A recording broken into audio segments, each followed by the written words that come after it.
Hi everyone, this is Shruti and आज हम लोग एक और रिटायरमेंट का प्रैक्टिकल क्वेश्चन डिस्कस करेंगे जिसमें कि हमें कैपिटल्स को एडजस्ट करना होगा.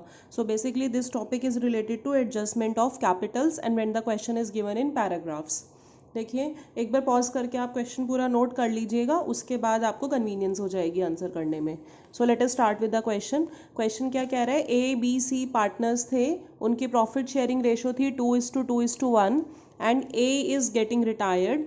ए रिटायर हो रहा है और सारी adjustment related to revaluation, goodwill and accumulated profits की एडजस्टमेंट होने के बाद बी का कैपिटल का क्रेडिट बैलेंस यानी कि पॉजिटिव बैलेंस, जो कि बिल्कुल ठीक है, 1,40,000 है और सी का है 1 लाख. तो देखो, ये सारी एडजस्टमेंट करने के बाद का कैपिटल है, तो डैट मीन्स ये एक्चुअली आपको सीडीज दिए हैं, क्योंकि हम पार्टनर्स कैपिटल अकाउंट भी जब बनाते हैं तो हम उनमें रिवैल्यूएशन, गुडविल, बैलेंस, बीडी ये सब नोट डाउन करके जो उनका बैलेंस आता है वो सीडी ही तो होता है.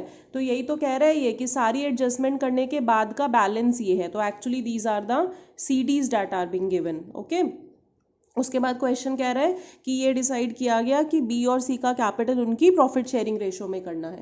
तो देखो, it is a very simple question. कैसे करेंगे? सबसे पहले तो यू नो कि what is old ratio. Old ratio आपकी है A:B:C.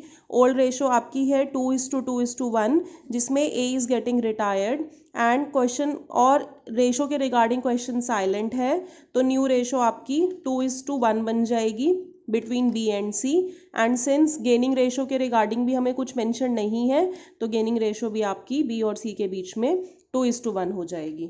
ठीक है, so this is new ratio. New ratio is आपकी 2:1.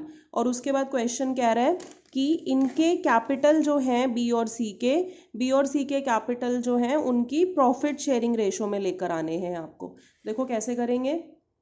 आप क्या करोगे, आपको ये पता है बी का सीडी कितना है. बी का सीडी आपको क्वेश्चन में मेंशन है 1,40,000.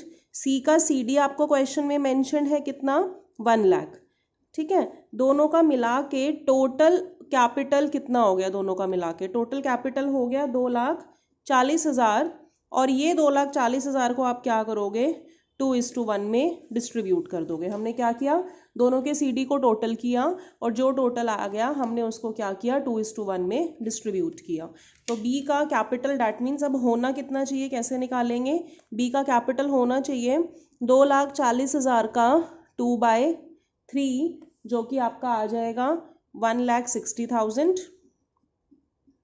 ऐसे ही सी का कैपिटल जो होना चाहिए वो आएगा 2,40,000 इंटू 1/3, यह आ जाएगा आपका 80,000. ठीक है, तो बी का कैपिटल अब न्यू फर्म में होना चाहिए 1,60,000 और सी का कैपिटल नई फर्म में होना चाहिए 80,000. तो अब आप ये देखिए बी का कैपिटल था कितना. बी का कैपिटल था 1,40,000 एंड होना चाहिए 1,60,000. तो इसका क्या मतलब हुआ कि बी तो फर्म में कैश लेकर आएगा. सो बी विल ब्रिंग कैश. कितना कैश उसको लाना पड़ेगा, 20,000 का कैश उसको लाना पड़ेगा, क्योंकि उसका कैपिटल होना चाहिए थे 160 एंड उसका सीडी था 140. सी का देखो, सी का कैपिटल था 1 लाख एंड इसका कैपिटल होना चाहिए 80,000. तो सी क्या कर देगा, सी क्या करेगा, क्वेश्चन में विड्रॉ कर लेगा कैश ऑफ 20,000. ये इक्वल ही आता है, क्योंकि अल्टीमेटली आप इन दोनों के टोटल को ही तो पीएसआर में डिवाइड कर रहे हो. तो ये 1,60,000 और 80 का टोटल भी 240 आएगा, इन दोनों का टोटल भी 240 है. तो जितना एक पार्टनर लेकर आता है उतना ही दूसरा पार्टनर लेकर जाता है. अब बी फर्म में कैश ला रहा है, तो उसकी जनरल एंट्री फर्म में अगर पैसा आता है तो डेबिट व्हाट कम्स इन, तो एंट्री होगी bank account debit to B's capital कितना, 20,000 एंड बीस कैपिटल अकाउंट. नरेशन लिख लेना. नरेशन जैसे आप इसकी मैं बता देती हूँ क्या लिखोगे, being cash brought in by B.